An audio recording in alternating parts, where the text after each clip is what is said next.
Class 7 Science Chapter Nutrition in Plants. Hello students, कभी सोचा है प्लांट्स अपना खाना कैसे बनाते हैं? उनके पास ना तो किचन है ना ही Swiggy. It's actually a super fascinating process और आज इस एक्सप्लेनर में हम उनके सारे सीक्रेट्स अनकवर करेंगे। चलो let's get started. Alright, so here's our game plan. हम इन 5 इंपॉर्टेंट सेक्शंस को कवर करने वाले हैं। एक एक करके will uncover the complete story of how plants get their nutrition. Ready? Let's go.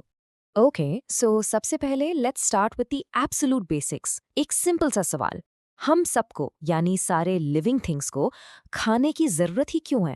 What's the big deal about food? Well, it's all about something called nutrients. सोचो, जैसे गाड़ी को चलने के लिए पेट्रोल चाहिए, वैसे ही हमारी बॉडी को चलने के लिए न्यूट्रिएंट्स चाहिए। यही न्यूट्रिएंट्स हमें फूड से मिलते हैं। They are basically the fuel that helps us grow, repair ourselves, and get all that energy to run around. So fundamentally, living organisms की ना 2 टीम्स हैं।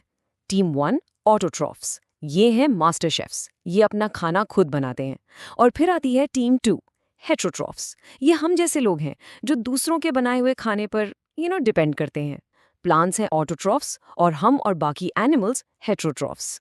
So now we know plants are on team autotroph, the master chefs. लेकिन सवाल ये है, how do they make their own food? Let's sneak into their secret kitchen and find out all about the magical process called photosynthesis. And Paheli has a great question here. हमारी body carbon dioxide, water और mineral से खाना क्यों नहीं बना सकती जैसे plants करते हैं? Great question. इसका जवाब एक बहुत ही स्पेशल सीक्रेट इंग्रेडिएंट में छुपा है जो गेस व्हाट सिर्फ प्लांट्स के पास है। और वो सीक्रेट इंग्रेडिएंट है क्लोरोफिल। ये वही ग्रीन पिगमेंट है जो पत्तों को उनका ग्रीन कलर देता है। But it's not just for looks, इसके पास एक सुपर पावर है। ये सनलाइट से एनर्जी कैप्चर कर सकता है। You can think of it like a tiny solar panel build right into the leaf. तो here's the plant super simple four step recipe. Step 1, roots जमीन से वाटर और मिनरल्स को अब्सॉर्ब करती हैं। स्टेप 2, लीव्स हवा से कार्बन डाइऑक्साइड लेती हैं, छोटे छोटे पोर्स से जिनको स्टोमेटा कहते हैं। स्टेप 3, हमारा हीरो क्लोरोफिल सनलाइट की एनर्जी को ट्रैप करता है।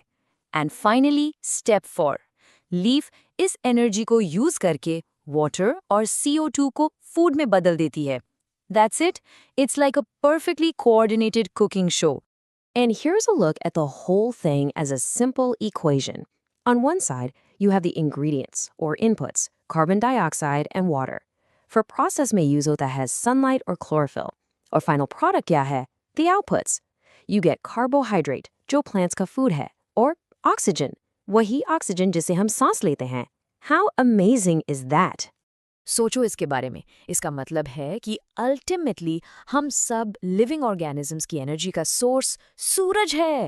And it's all thanks to these amazing plants that can capture that sunlight for अस।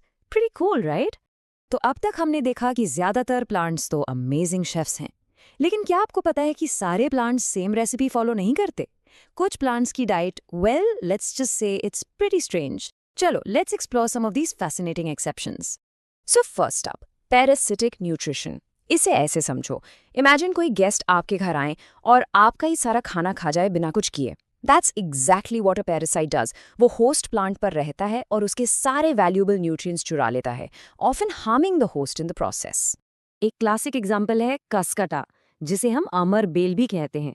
ये येलो कलर की वायरी प्लांट, इसके पास क्लोरोफिल है ही नहीं, तो ये खाना बना ही नहीं सकते। इसलिए ये दूसरे प्लांट्स पर चढ़ जाती है और उनका बना बनाया खाना ले लेती है। Quite the thief. ओके, अब get ready to meet some non-veg plants. Seriously, ये प्लांट्स इंसेक्ट्स को ट्रैप करते हैं और उन्हें डाइजेस्ट कर जाते हैं। Can you believe it? Plants that eat insects. And here is Bozo totally confused, और उसका सवाल बिल्कुल वैलिड है। अगर पिचर प्लांट ग्रीन है और फोटोसिंथेसिस कर सकता है, तो फिर उसे इंसेक्ट्स खाने की क्या जरूरत है? Good question. जरा पॉज करके सोचो, why would a plant that can cook its own food also need to eat insects? Okay, ready for the answer? The pitcher plant grows in soil जहां पर इंपॉर्टेंट न्यूट्रिएंट्स, स्पेशली नाइट्रोजन, की कमी होती है।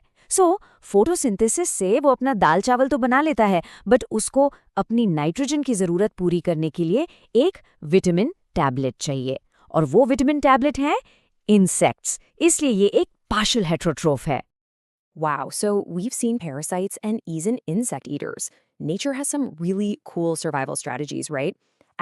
Let's move on and look at some amazing partnerships. Let's talk about nature's own cleanup crew and some of its best friends. Meet the saprotrophs, ये है nature के ultimate recyclers. इनका काम है डेड और डीकेइंग चीजों से न्यूट्रिएंट्स निकालना। So basically they clean up nature. इसके बेस्ट एग्जांपल्स हैं फंजाई, जैसे मशरूम्स या ब्रेड पर लगने वाली मोल्ड। आई एम श्योर आपने देखा होगा। और अब बात करते हैं सिम्बायोसिस की। सिम्बायोसिस का सिंपल मतलब है एक गिव एंड टेक वाली फ्रेंडशिप, एक ऐसी रिलेशनशिप जहां दो अलग अलग ऑर्गेनिज्म साथ रहते हैं और एक दूसरे की हेल्प करते हैं। It's all about team work. Lichens are a perfect example of this amazing teamwork. यहाँ एक फंगस और एक एल्गा साथ रहते हैं। अब देखो, फंगस अपना खाना नहीं बना सकता, तो वो एल्गा को शेल्टर, वाटर और मिनरल्स देता है। बदले में एल्गा, जो फोटोसिंथेसिस कर सकता है, दोनों के लिए खाना बनाता है। It's a perfect partnership, a total win-win. Alright, we're on to our final section. Now think about this. Plants जमीन से सारे न्यूट्रिएंट्स लेते रहते हैं, तो फिर सॉइल में न्यूट्रिएंट्स खत्म क्यों नहीं हो जाते? ये न्यूट्रिएंट्स वापस कैसे आते हैं? Let's find out. And here we see another fantastic example of symbiosis. ये है Rhizobium bacteria. ये दाल और पीस जैसे प्लांट्स की रूट्स में रहता है।